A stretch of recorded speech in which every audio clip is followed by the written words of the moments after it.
Can the LEGO Technic Volvo L120 electric wheel loader actually dig? Let's find out. Despite not having a gearbox, this set will shock you with its compact mechanisms and an insane amount of gears. It truly takes advantage of every last empty space available. In order to see this, we'll need to start with the box. Let's open it up and see what's inside. We get 8 numbered bags, 4 of the following tires, a brand new bucket piece, which is actually smaller than its predecessor that appeared in the 2009 front loader, so much so that you can put the new bucket inside the old one. The building process begins with the following triangular section, and we just add another one with an axle. This is the base of the articulated steering. Secure the biscuit pieces on top and add some L-shaped lift arms. This 20-tooth gear module is secured on top of the yellow biscuits. Build the same thing we had on the bottom and sandwich it on top. These 4 flip-flop beams reinforce the structure. You can see exactly how the articulation will happen along these 3 universal joints on the inside. Add a few extra lift arms and then the gears. Are these gears too colorful?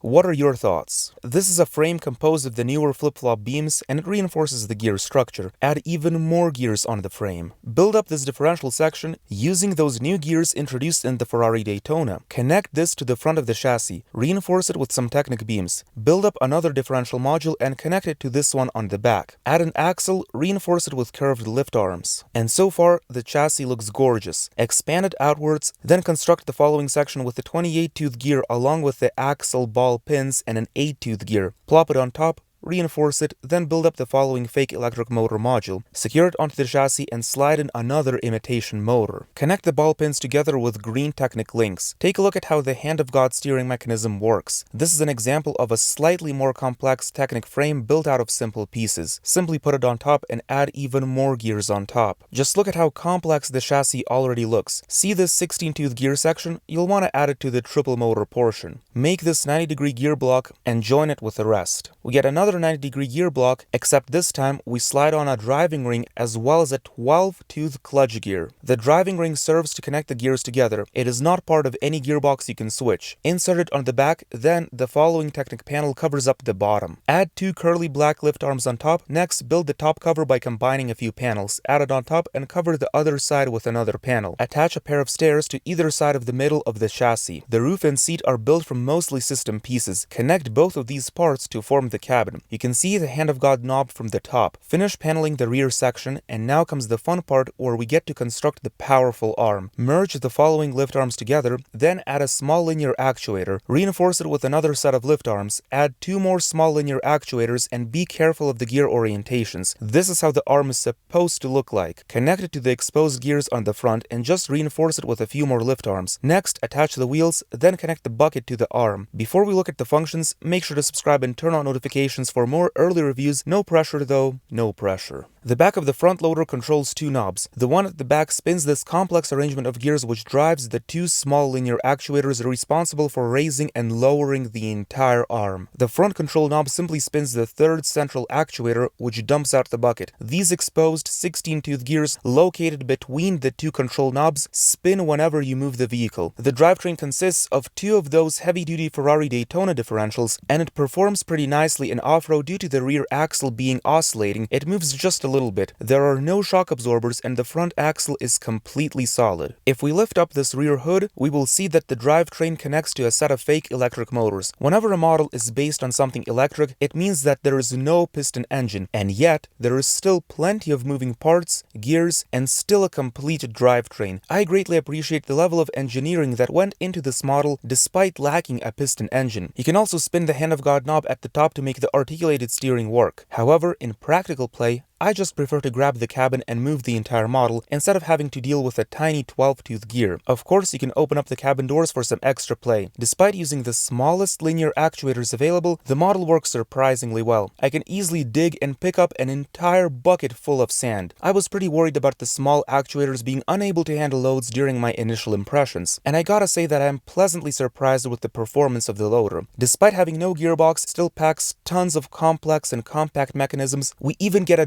driving ring in this set, which is absolutely insane. Given that, I think it's an excellent parts pack for any Technic fan. The set retails for $120 on June 1st, and considering the amount of gears present in this model, I think it is well worth it. Will you be getting the brand new front loader? Please let me know in the comments, and click on the following recommended video. This is your Unbrick Me here, and I'll see you in the next one.